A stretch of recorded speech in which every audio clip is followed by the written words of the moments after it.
Hello Lucy, how's it going? Very good, how are you? I'm doing great. Alright. What have you been up to today? On this beautiful autumn day? Today we drove from Cologne here, and we pretty much as soon as we got here had to just load in and start sound checking. So I've got an hour or so now before dinner, so I'm just going to walk around and see some stuff. Awesome, Yeah. sweet. So you played this venue a couple times, right? Yeah. You've been here before. There's also proof of that in an alternative video of Middle of the Bed, if I'm not mistaken. Really? Okay, they're probably. Yeah, I recognize the venue a bit, so... Oh, good. Alright, cool. So, do you love playing here? Yeah, definitely. I mean, Brussels generally is a really exciting gig for us, and I don't really know why, but I think this is so far, tonight's the first sold out show that we've done in 3 weeks, so that's kind of like, and it's one of the biggest ones, so that's quite amazing that happens. That's awesome. Yeah. Well, congratulations on that. Thank you. Your other music videos, they are quite spectacular too. You started a fight with a biker gang in one of those. You also jumped off a cliff. Yeah. What's next? You're pretty adventurous. I really don't know. I don't know what's next. I haven't got any particular ideas. There's a few things I wanted to do that I haven't done yet, but they are quite extreme, like climbing a mountain and things like that. Yeah, I'm not sure. I'll have to wait and see. That's cool. Hopefully. And what was the most fun to do? I like an arrow, even though it looks fun and it was really fun to shoot. The cliff jump was terrifying, like really scary. So that was quite difficult. But the most fun, I'd probably say bikes is probably the most fun. Just being able to go on that motorbike and enjoy it. Nice. And for like an arrow, how many times did you jump off that cliff? I think off the huge cliff 3 or 4 times, and then off the smaller cliff, which we never used any of the footage off, like 20 or 30 times, because I think they were trying to get more underwater stuff there. But in the end, the whole thing just ended up being the exact one take, even the underwater stuff, which was kind of exactly what I wanted. Sweet. Nice. Work It Out is your new record. How would you compare it to your first album? Well, it's very different. I mean, all the songs are about, different things. It's a different time of my life. The first record was, about this sort of chunk of my life, and this next one's talking about this next section. I guess that's kind of what I want to do, is have something that's still as honest and a representation of who I am at that moment in time. I guess it's just a little bit more, I've explored a little bit more with different instruments. It's maybe a little bit more electric, and there's more piano and things in the first record, but it's still me. So did you also change as a person in that time? As much as anyone changes year to year. I mean, I think it's just normal, natural change as you grow older and you enter new journeys in your life. You learn more and you know more about who you are, I guess, at that point, or who you're becoming. All right. To go back to music videos, you covered Bad Blood from Taylor Swift for BBC Radio Live Lounge. Yeah.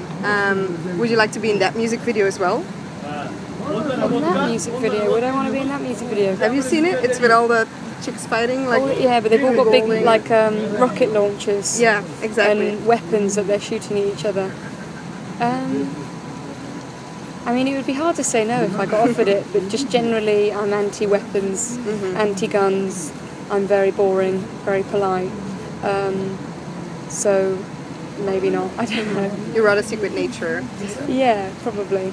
That's more nice to see as well. Okay, cool. So touring, have you been on the road for long now? 3 and a bit weeks, yeah.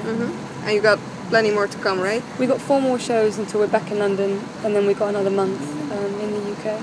Sweet. And what's the most unique place that you've ever been to? Wow, unique.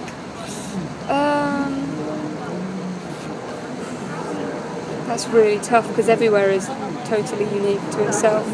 For me, I guess the most extreme place that I went to was Manila in the Philippines for a show. That was so different from anything I've experienced before that it was pretty unique to me personally. Nice. Because you're very close to nature. You've also been to Iceland, right? No, I haven't, but I'm going for the first time in November. Are you looking forward to that? Obviously, yeah. A lot, definitely. Sweet. You're also planning a tour to South America and Mexico? I'm trying, yeah. Yeah. How's that going to work out? I have no idea. It's something I kind of wanted to do a bit of travelling because I've never travelled outside of music and work.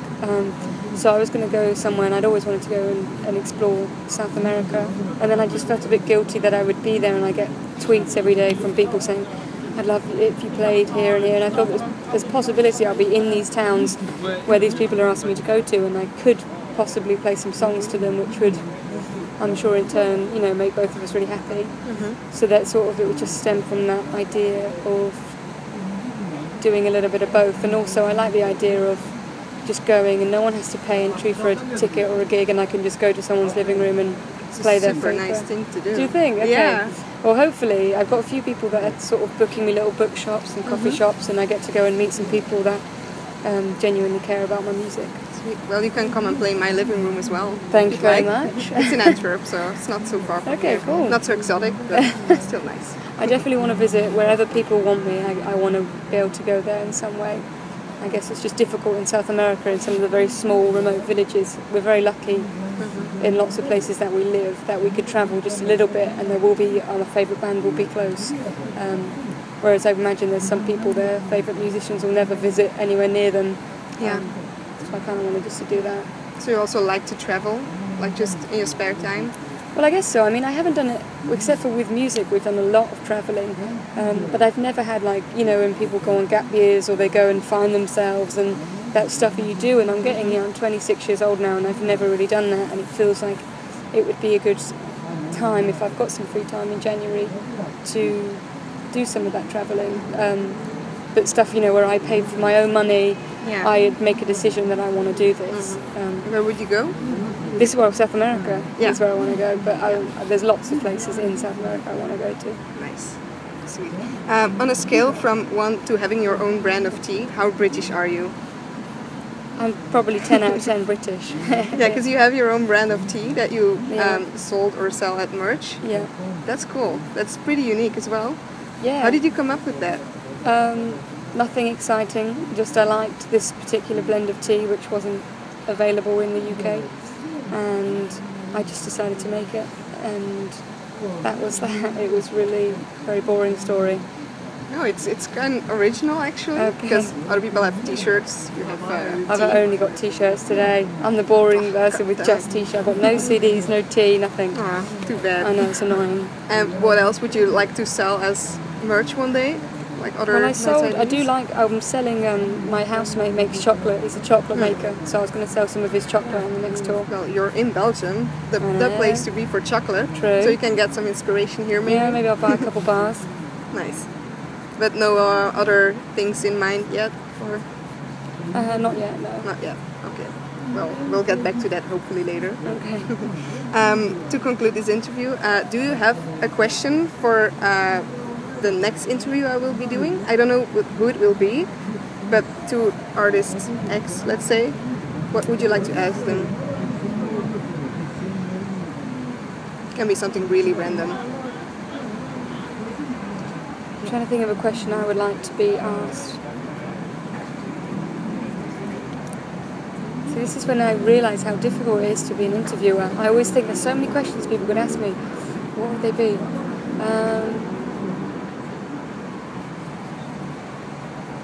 If they were born in a different body, would they decide to be the same gender that they are this time or a different gender? That's a good one. It's very thoughtful. Do you think? Yeah. I don't know. I'm just interested to know if people would rather experience the other side. I don't know. How would it be for yourself? Now I'm asking you your own question. Yeah, what would I be? I really like being a girl. But I think out of curiosity, no, I don't know. It's a really tough question. I've asked myself. If you could pick a person that you could be, like, still alive or if I could be a already person. dead. If I could be a person, I think I would just generally be a person who worked intensely within a charity and actually did good to the world in some way, if I could do something else again. All right. Nice. Well, you're already doing something charity-ish, in my opinion, because you're making people happy with your music. I could try and make myself think that. Oh, well, it's true. Okay. All right. Thank you very much for this chat. and so much. good luck on stage. Cool. Looking forward to it. Thank you. Thank you. Awesome. Let me know what our next artist says. Yeah, I will do.